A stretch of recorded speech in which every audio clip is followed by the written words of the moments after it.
Good day, everyone! Education 218 School Legislation. Our topic is about RA 7877. Anti-sexual harassment under Professor Garda G. Hirado. I'm Mrs. Catherine Monserrate Lara. And I'm Florence Therese Taha Pasomingo.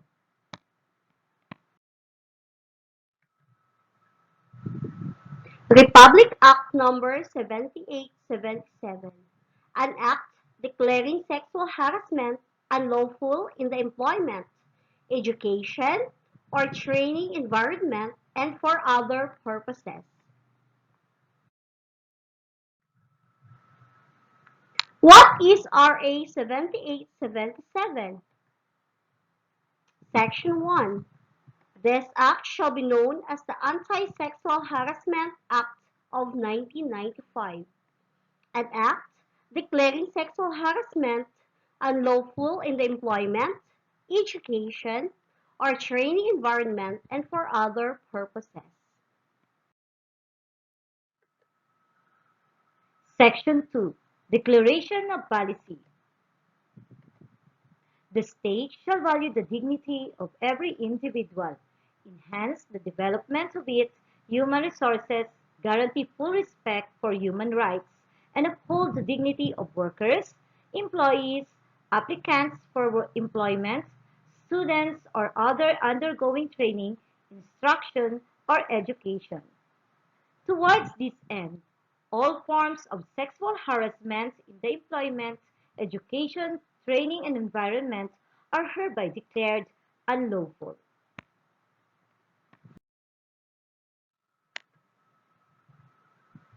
Section 3. Work, education, or training related sexual harassment. It defined work, education, or training related sexual harassment is committed by an employer, employee, manager, supervisor, agent of employer, teacher, instructor, professor, coach trainer, or any other person who having authority, influence, or moral ascendancy over another in a work or training or education environment, demands, requests, or otherwise requires any sexual favor from the other, regardless of whether the demands, requests, or requirements for submission is acceptable of object or said act.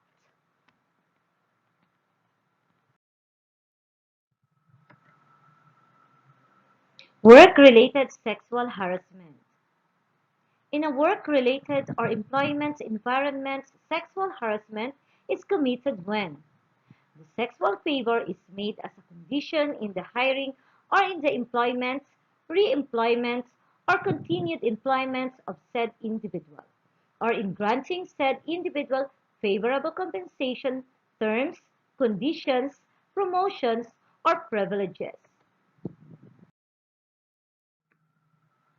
or the refusal to grant the sexual favor results in limiting, segregating, or classifying the employee, which in a way would discriminate, deprive, or diminish employment opportunities or otherwise adversely affect said employee. The above act would impair the employee's rights or privileges under existing labor laws, or the above act would result in an intimidating, hostile, or offensive environment for the employee.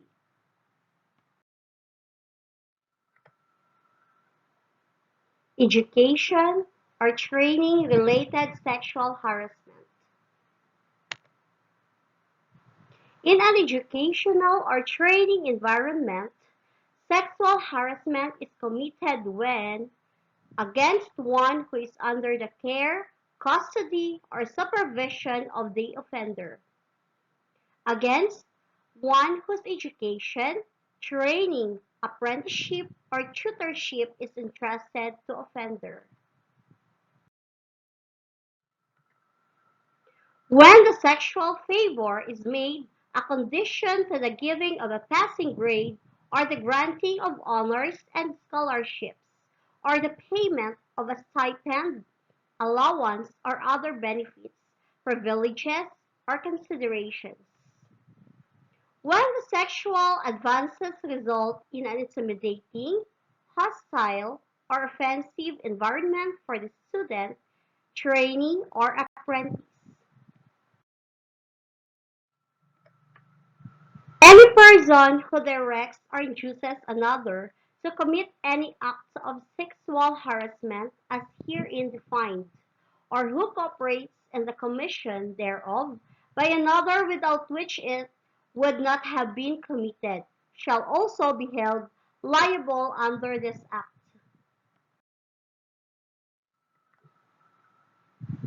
Sexual harassment may take place in the premises of the workplace or office or of the school or training institution.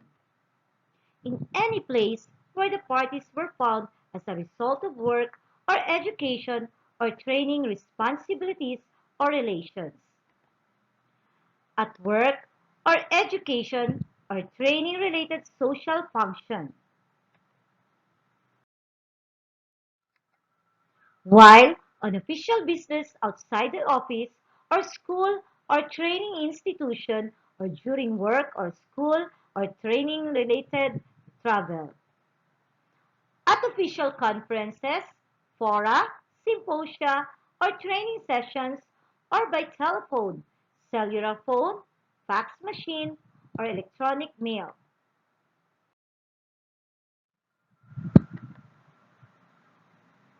Illustrative forms of sexual harassment: physical, malicious touching, overt sexual advances, gestures with lewd insinuation, verbal, requests or demands for sexual favors, lurid remarks, passing rumors of sexual acts or involvement.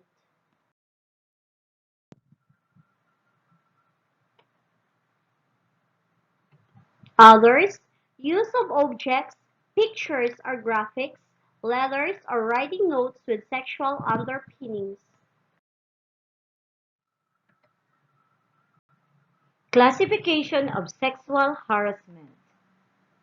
First is grave offenses. So under this is unwanted touching of private parts of the body like genitalia, buttocks, and breast. Another is sexual assault, malicious touching, requesting for sexual favor in exchange of employment, promotion, local or foreign travels, favorable working conditions or assignments, a passing grade, the granting of honors or scholarship, or the grants of benefits or payment of a stipend or allowance, and other analogous cases. The second is less grave offenses. Under this is unwanted touching or brushing against a victim's body, pinching not falling under grave offenses. Derogatory or degrading remarks or innuendos directed towards the member of one's sex or one's sexual orientation or used to describe a person. Verbal abuse with sexual overtones and other analogous cases.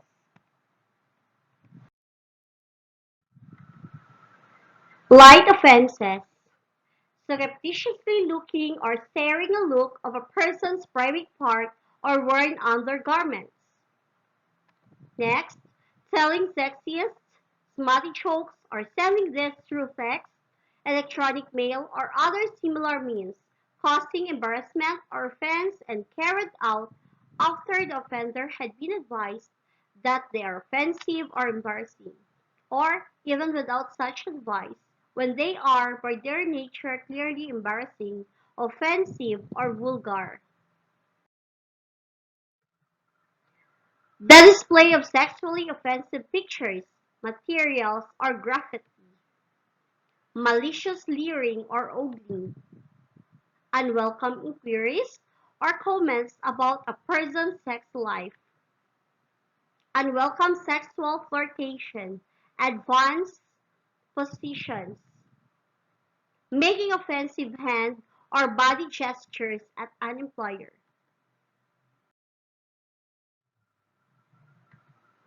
persistent unwanted attention with sexual overtones, unwelcome phone calls with sexual overtones causing discomfort, embarrassment, offense, or insult to the receiver, and other analogous cases.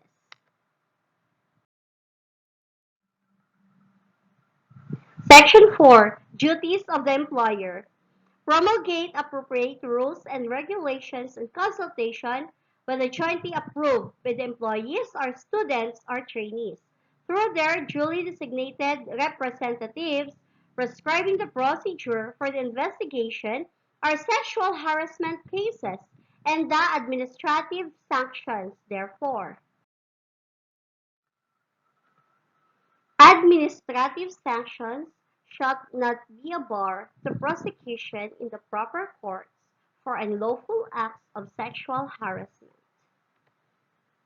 Create a committee on decorum and investigation of cases on sexual harassment. The committee shall conduct meetings, as the case may be, with other officers and employees, teachers, instructors, professors, coaches, trainers, and students or trainees to increase understanding and prevent incidents of sexual harassment. It shall also conduct the investigation of the alleged cases constituting sexual harassment.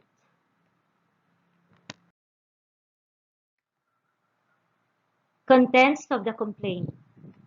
1. The full name and address of the complainant. 2. The full name, address, and position of the respondent. 3. A brief statement of the relevant facts. 4. Evidence in support of the complainant, if any. 5. A certification of non-forum shopping.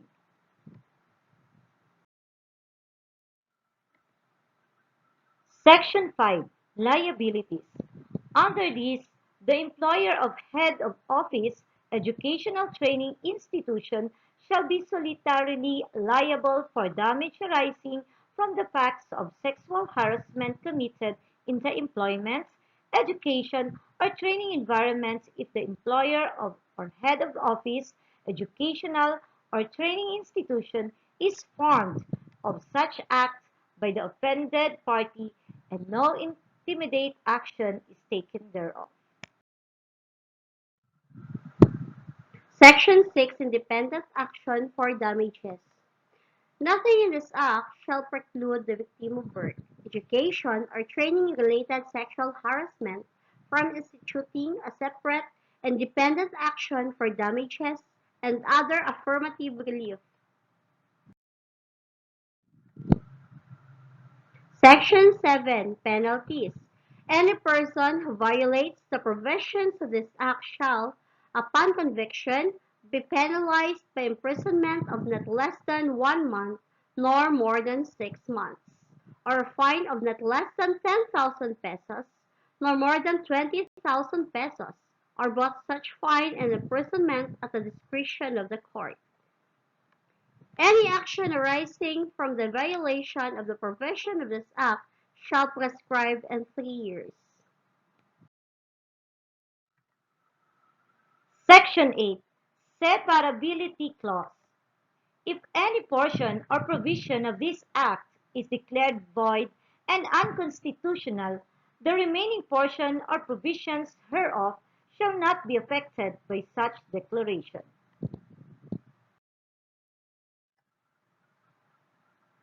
Section 9. Repealing Clause. All laws, decrees, orders, rules, and regulations, other issuances, or parts thereof inconsistent with the provisions of this Act are hereby repealed or modified accordingly. Section 10. Effectivity Clause. This act shall take effect 15 days after its complete publication in at least two national newspaper or general circulation. Work together. Take action. Stand together. Equality in STEM. Equality. Take action to end sexual harassment.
Congratulations! Good job! Thank you for your attention.